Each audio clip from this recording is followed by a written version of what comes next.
social impact management. I think after the last module, what we try to do through this module is to talk about what social impact management as a concept has evolved into. I think earlier there were always conversations about impact evaluation and impact assessment, more looking at evaluation as an afterthought, right?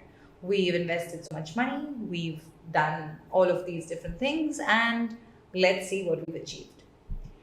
What social impact management does, stemming from the whole ideology of results based management, is basically taking into consideration evaluation not as an afterthought, but building in impact measurement into the program life cycle.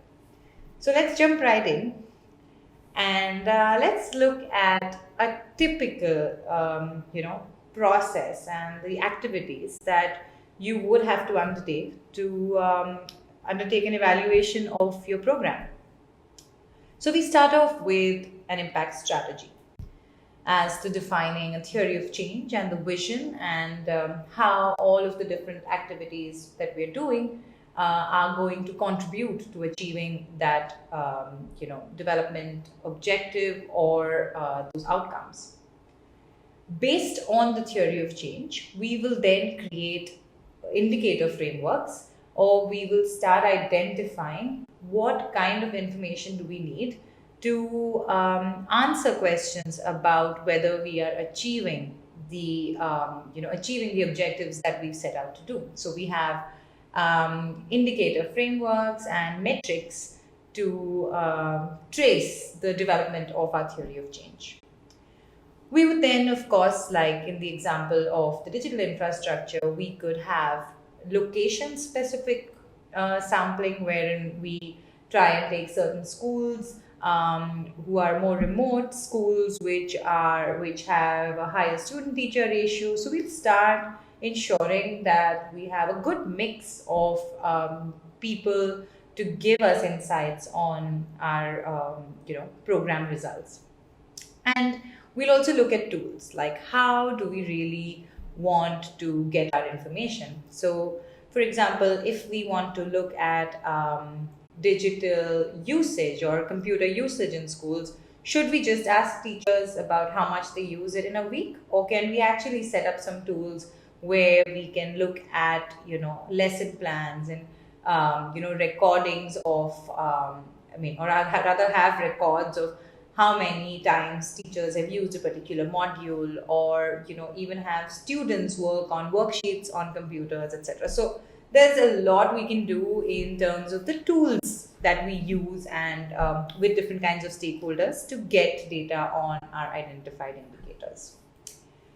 We then look at, of course, training the team. So it's not always, I think evaluation is not just an evaluator's job. Evaluation is everyone's job in the team.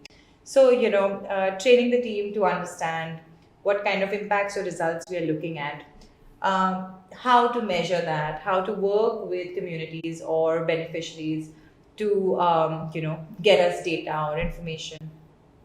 We then kind of need to also look at what our baseline study should entail.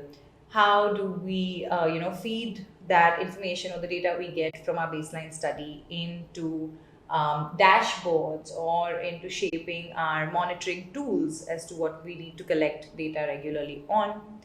We could then also, we would have a midterm study to really see what we've achieved in the short term, trying to look at the outcomes. Are we achieving some of the outcomes that will result into, the eventual impact that we are looking at?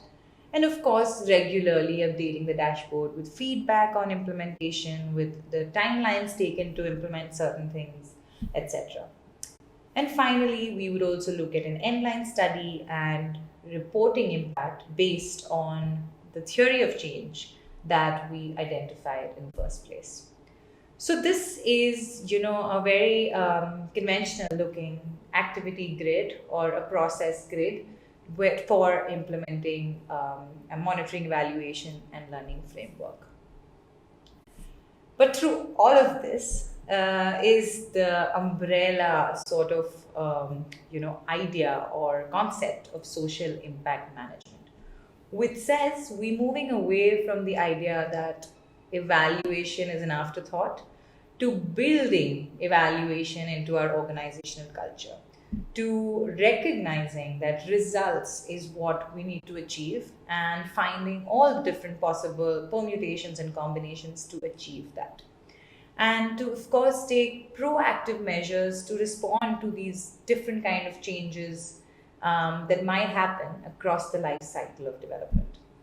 Want to also take you back to module one, where we said we should identify change in the social sector is constant. We need to establish causality that our program has led to this kind of change, or even looking at the interconnectedness of stakeholders and outcomes and all of that. So going back to module one, it's a complex system that we're operating in, and the best way to do that is by embedding questions of evaluation and results into our culture. So, how would one do that? I think there are 8 steps, or it's a cyclical process of ensuring that your organization is adhering to the essence of social impact management, which we'll talk about in the next video. Thank you.